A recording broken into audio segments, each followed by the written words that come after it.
Genesis 35, Sunday 4-19-20. Genesis 35, Jacob returns to Bethel. Then God said to Jacob, God's words, Go up to Bethel and settle there, and build an altar there to God, who appeared to you when you were fleeing from your brother Esau. So Jacob said to his household and to all who were with him, Get rid of the foreign gods you have with you, and purify yourselves and change your clothes. Then come, let us go up to Bethel, where I will build an altar to God, who answered me in the day of my distress and who has been with me wherever I have gone. So they gave Jacob all the foreign gods they had and the rings in their ears. And Jacob buried them under the oak at Shechem. Then they set out, and the terror of God fell on the towns all around them, so that no one pursued them. Jacob and all the people with him came to Luz, that is Bethel, in the land of Canaan. There he built an altar, and he called the place El Bethel, because it was there that God revealed himself to him when he was fleeing from his brother. Now Deborah, Rebekah's nurse, died and was buried under the oak outside Bethel. So it was named Allon Bakuth. After Jacob returned from Padan Aram, God appeared to him again and blessed him. God said to him, God's words, Your name is Jacob, but you will no longer be called Jacob. Your name will be Israel.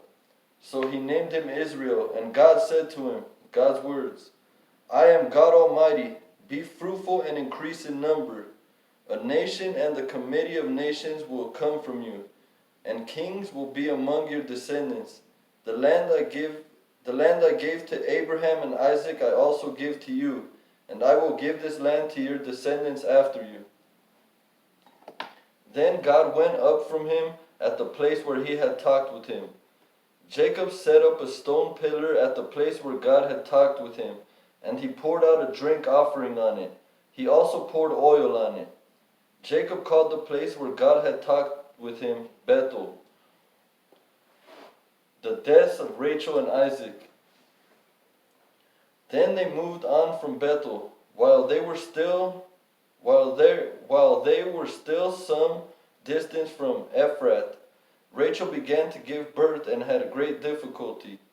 And as she was having great difficulty in childbirth, the midwife said to her, Don't despair, for you have another son. As she breathed her last, for she was dying, she named her son Ben-Oni, but his father named him Benjamin. So Rachel died and was buried on the way to Ephrath, that is Bethlehem. Over her tomb Jacob set up a pillar, and to this day that pillar marks Rachel's tomb.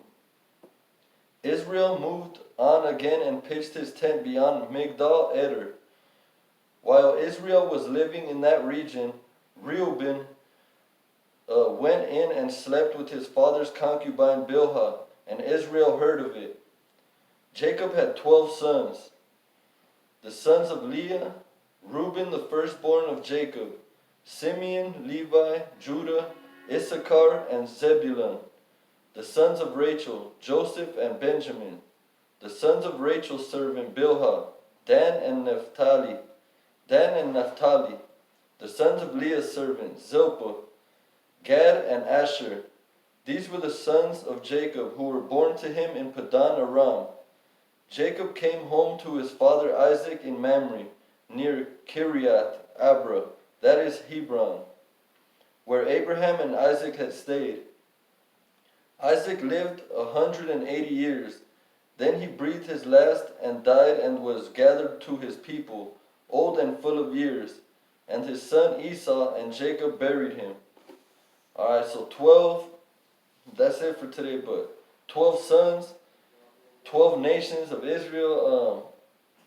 I'm not really sure. I don't want to say that has to do with it, but I'm pretty sure that's what it is. They named him Israel, or God just said it, your name is not Jacob any longer. Your name is now Israel. Jacob had 12 sons, and there's what do they call it? 12 kings of Israel, 12 tribes of Israel. So I think since he had 12 sons, I think those are the tribes of Israel. Simeon, Levi, the Levites, and all that. So we'll see later, but pretty sure that's what it is. God bless everyone. Have a beautiful day. God bless.